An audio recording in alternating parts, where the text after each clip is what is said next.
Olá, amados irmãos da Igreja Cristã Apostólica, em Caraí. Paz de Jesus Cristo a todos. Bom, queridos, por amor a alguns irmãos que não puderam estar presentes na Escola Bíblica Dominical do dia 7 de julho, no domingo, eu gostaria de, como fiz naquele domingo, expor aqui a epístola do apóstolo Paulo aos Gálatas. E para norte da nossa exposição, eu gostaria de fazer uma leitura bíblica em Gálatas, capítulo 2, nos versos 15 a 21. Então, passemos a ler o texto. Nós, judeus, por natureza, e não pecadores dentre os gentios, sabendo, contudo, que o homem não é justificado pelas obras da lei, e sim mediante a fé em Cristo Jesus, também temos crido em Cristo Jesus para que fôssemos justificados pela fé em Cristo e não por obras da lei, pois por obras da lei ninguém será justificado. Mas se procurando ser justificados em Cristo, formos nós também já achados pecadores, dar-se-á o caso de ser Cristo ministro do pecado? Certo que não. Porque se torno a edificar aquilo que destruí, a mim mesmo me constituo transgressor, porque eu, mediante a própria lei, morri para a lei, a fim de viver para Deus. Estou crucificado com Cristo. Logo, não sou eu quem vive, mas Cristo vive em mim.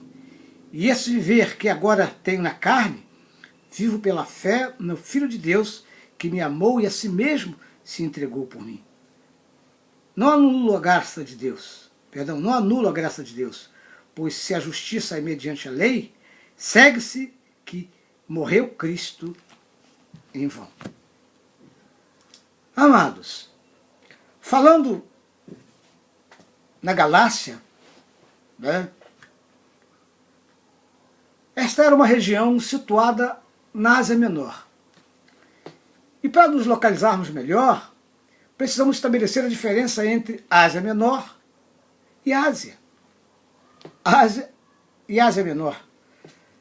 Porque a Ásia é um continente que inclui diversos países, como Rússia, Índia, países do Oriente Médio, países do Extremo Oriente, etc. A Ásia Menor, por sua vez, corresponde a território bem menor, que hoje é ocupado pela Turquia. Podemos ver que as cartas de Paulo sempre foram destinadas a uma igreja específica, o que já não acontece com a carta aos Gálatas, que destina-se a várias igrejas, acerca das quais não temos muitas informações específicas. Sabemos, que entre tantas cidades localizadas na província da Galácia, Paulo fundou igrejas, como por exemplo em Antioquia, da Psídia, em Icônio, em Listra, em Derbe, durante a sua primeira viagem missionária pela província romana, como está registrado em Atos, capítulo 16, 5 e 6, que diz: assim as igrejas eram fortalecidas na fé e dia a dia aumentavam em número, e percorrendo a região frígio-gálata, tendo sido impedidos pelo Espírito Santo de pregar a palavra na Ásia. Muito bem, queridos. Quanto à autoria dessa carta, com exceção de poucos teólogos do século XIX, desde a sua introdução ao cânon bíblico, a Epístola aos Gálatas ela é atribuída apenas à caneta do apóstolo Paulo. Como fica claro no versículo 1, que abre essa epístola.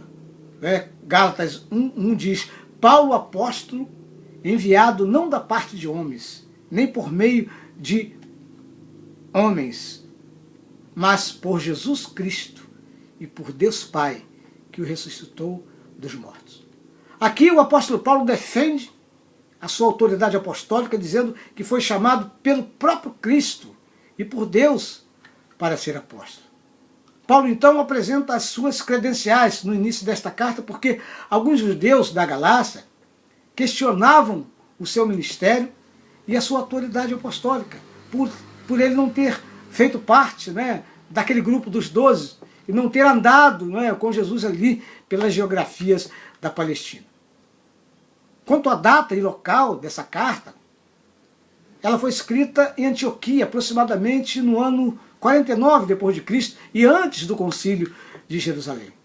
Essa carta, então, não foi dirigida a nenhum grupo restrito de crentes, né?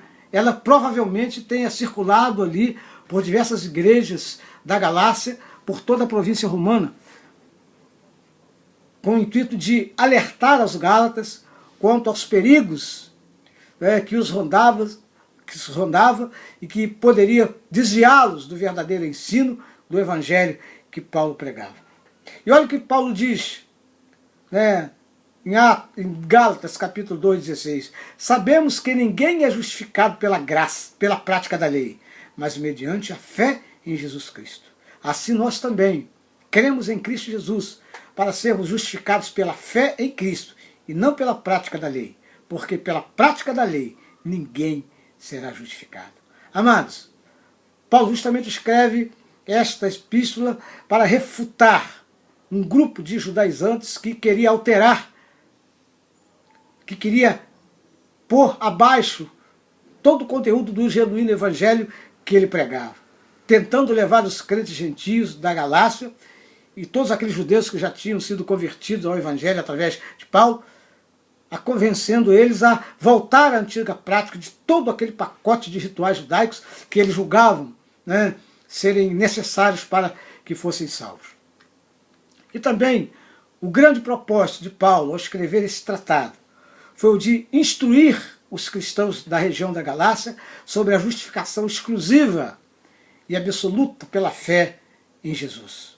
Paulo, diante das heresias pregadas pelos judaizantes, era veemente em expor o evangelho da justificação pela fé em Jesus Cristo. E, queridos, o que é a justificação? Irmãos, a justificação é um termo forense, é um termo jurídico, e significa o anúncio de um veredito que declara inocente um réu que anteriormente teria sido considerado culpado.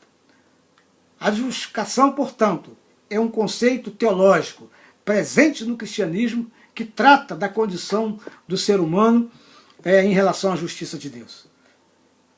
E a justificação pela fé, também conhecida como sola fide, é um dos conceitos basilares do luteranismo e de todas as denominações cristãs que advêm da Reforma Protestante. E nós, então, da Igreja Cristã Apostólica, sendo de pensamento teológico reformado, estamos incluídos. Não é verdade, irmãos? Então, pode-se dizer que esse conceito religioso foi um dos catalisadores da Reforma. E Lutero inspirou-se na afirmação de Paulo, de que o justo viveria pela fé, como está registrado em uma de suas cartas, né, aos Romanos, aliás, no capítulo 1, versículo 17, que contraria, assim, a afirmação do catolicismo medieval, que defendia a ideia de que a fé se deviam acrescentar às boas obras, a fim de que o homem pudesse obter a salvação. Que tragédia isso! Né? E apesar dessas diferenças teológicas, as várias tradições cristãs postulam que a fé não é a base para a justificação, mas simplesmente o meio, o órgão ou um instrumento dela. Pela fé somente, queridos, o pecador toma posse de todas as bênçãos da justificação. Nos textos de Gálatas 2, 16, 17 e 21, que lemos no início, Paulo finalmente nos apresenta a palavra-chave da epístola e de todo o evangelho da graça, que é a justificação, né, pela fé, como está escrito no texto de Gálatas 2, 16, 17 e 21, que nós lemos no início. A doutrina da justificação pela fé somente é a boa nova, a boa notícia do evangelho, que anuncia que homem e mulher, mesmo pecadores, são aceitos por Deus, não com base nas suas obras de obediência, de merecimento, né? Mas através de um ato de fé que é a nossa confiança em Jesus Cristo. Então, a tomada de consciência dessa provisão de Deus em Cristo ao nosso favor é o principal, o mais importante, o mais especial artigo da nossa fé cristã. E a justificação pela fé é a verdade divina, né, irmãos, que transforma as pessoas em cristãos. E é o artigo pelo qual uma igreja fica de pé ou cai na presença de Deus. Por isso, irmãos, é tão perigoso para a fé alguém tentar modificar, diminuindo ou acrescentando detalhes humanos ao que Deus fez através de Cristo, né, por nós.